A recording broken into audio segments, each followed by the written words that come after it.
Hi everyone. So in continuation from the previous NLP tutorial, we covered till stemming and lemmatization. Now today we're going to start from the corpora and corpus. So what is basically a corpus? See, a single collection of data is known as corpus, and corpora is known as multiple collections of the text document, that is corpora. Okay, as we know that NLP processing related applications are built on huge amount of data, so we can say, like, what is corpus? A single collection of that data, of that text data, is known as corpus, and multiple collections of text data is known as corpora. Fine. Now coming to the WordNet, what is WordNet? We can assume WordNet like a dictionary which contain some details about a word, any word, okay? Like synonyms, antonyms, and we can say definitions. What is the name? How many types of definitions are there? Okay, and what are their meanings? Fine.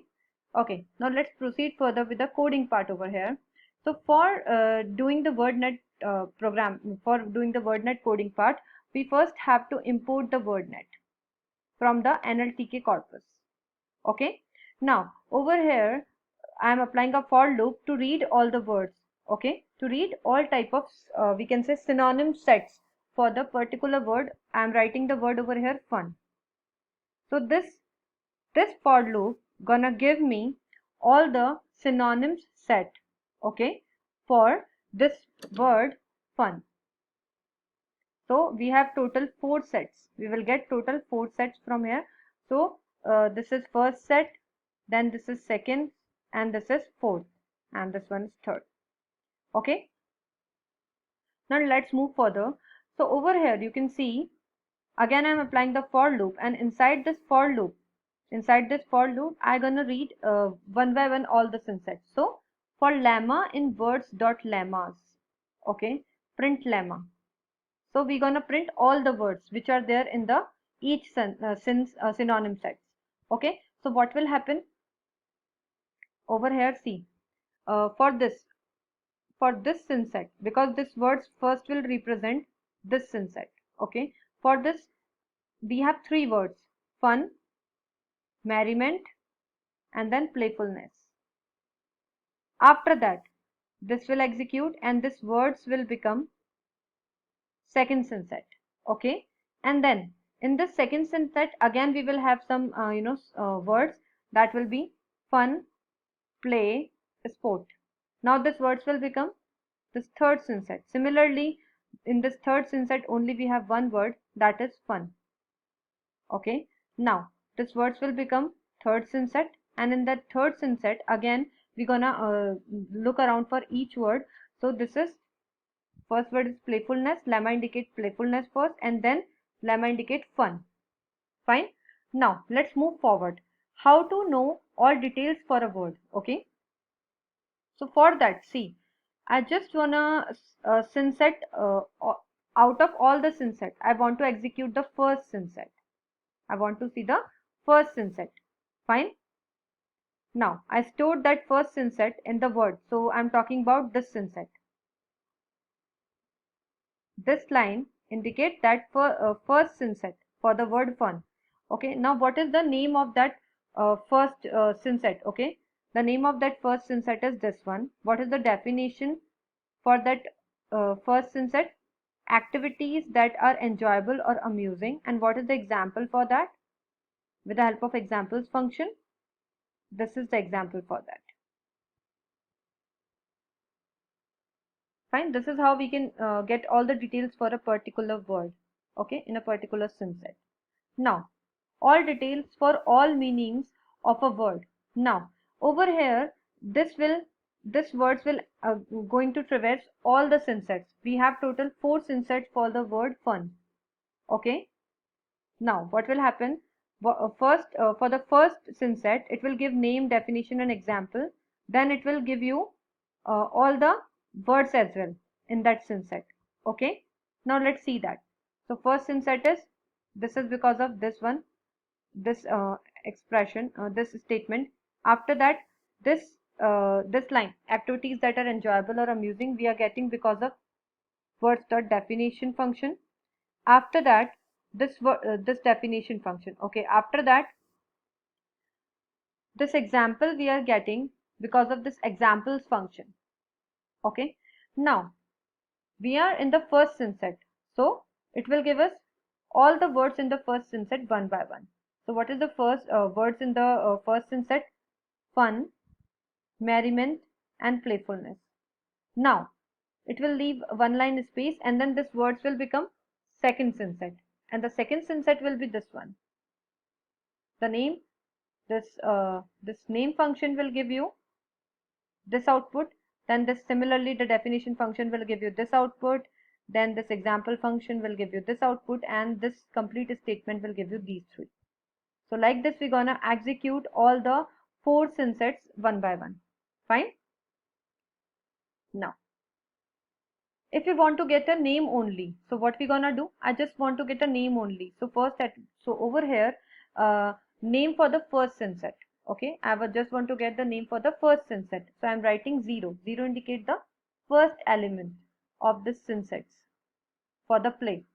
Okay, so first element will be first synset we will get. So let's print this words. Print word. Okay. So we are getting first synset, that is first synset. After that, what is the, we can say first word, what is the name of that first word in the first synset? Okay, and the name of that first word in the first synset is play. Fine. Now going further, I want to see the synonyms. So first I'm making a empty list with the name synonyms, and then in the wordnet.synset for the fun word, okay, it will traverse all the synsets, all the four synsets for the, because we have seen that for the word fun we had four synsets. Okay, we have seen that from the previous code. Now this statement gonna execute, this statement gonna traverse all the four synsets. Now for lemma in word.lemmas, okay, it gonna execute, we can say this one, this for loop gonna traverse all the words, each word in all synsets. Okay, now this append function gonna append this list synonyms with the name of the lemma. Okay, and this lemma will give us all the words. Fine. So it will give you all the synonyms like this in a list. I hope this is clear to you. Fine.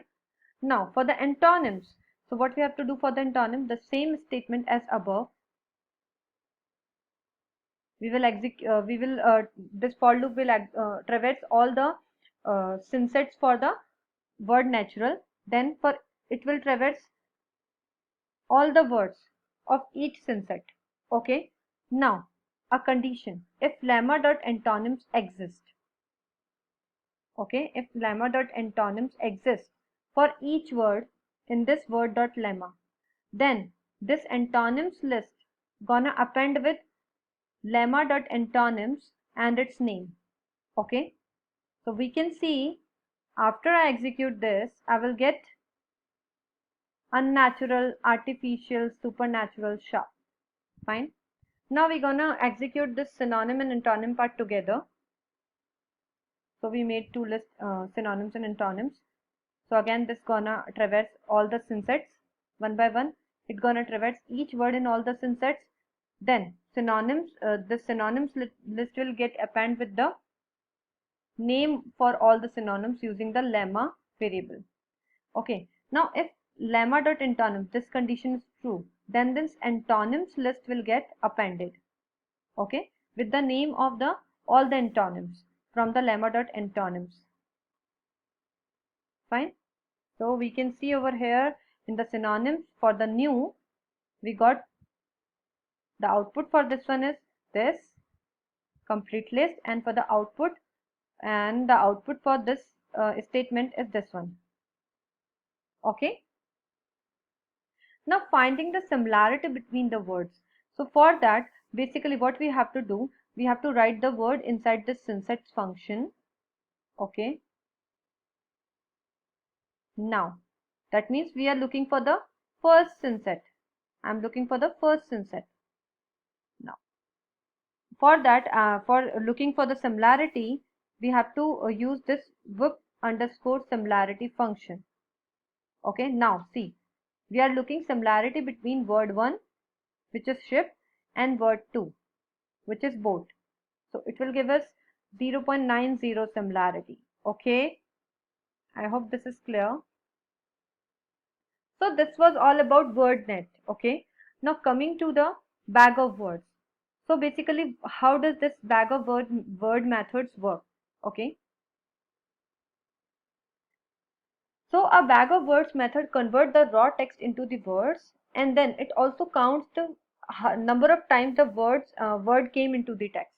Okay, and this bag of words is collection of words that represent a sentence along with the word count, and order of those words is irrelevant. Order of those words is occurrence is irrelevant. Order of those words occurrence is irrelevant.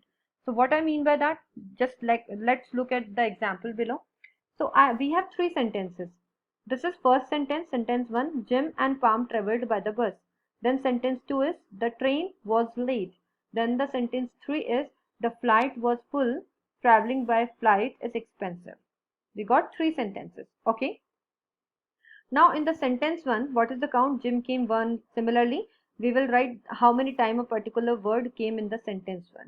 Over here, how many time the words in the sentence 2 came in the count column. Okay. Now, how many times these words came in the sentence 3? That also we will write in the count column. Now, you can see flight came twice. As we can see, first this flight came over here in the sentence 3, and then it came over here, so it came twice. And da came, okay, so da came just once over here, okay, and once over here and once over here. So in total 3 times in all the sentences together. Fine.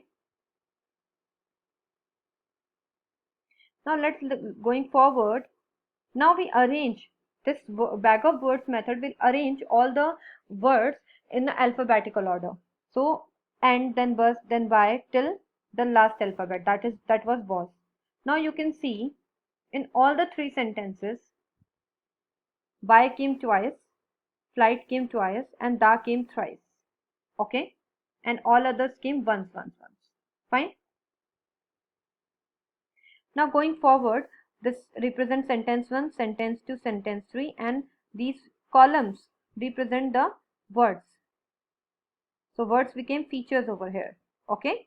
Now you can see and come once, bus come once in the sentence 1, then by come once in the sentence 1. Okay, so it will give you in how many times. This row will give you how many times these words came in sentence 1. Similarly, how many times these words came in sentence 2, and how many times these words came in sentence 3. Fine. Now let's do the coding part for it.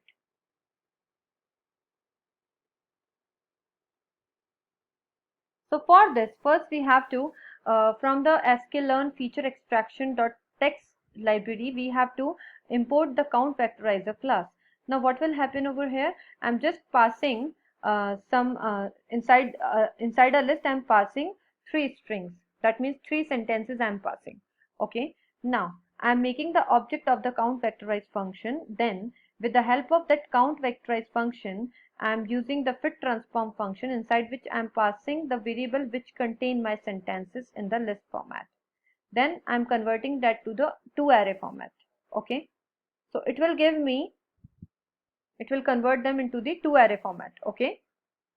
See, like this. This is the output of print BOW, bag of words. Okay. This is the output for that. Fine. This is 2-dimensional array. So this line represents how many times the words came in first sentence, how many times the words came in second sentence, and how many times the words came in third sentence. Now, CV, this is the object of the count vectorized class. Now dot vocabulary underscore. It will give you like sentence wise, like first was Jim. So what is the index for Jim in this bag of words?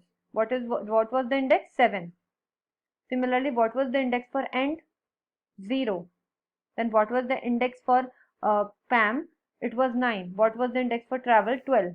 So it is giving you in the dictionary format. Okay. Now, this get features name function will give you all the features name. That means name of all the words which were features in the bag of words. Okay. All the names. Fine. In the list format. Can you see that? So I hope this was clear to you. So I'm just wrapping up my session over here. Thank you very much.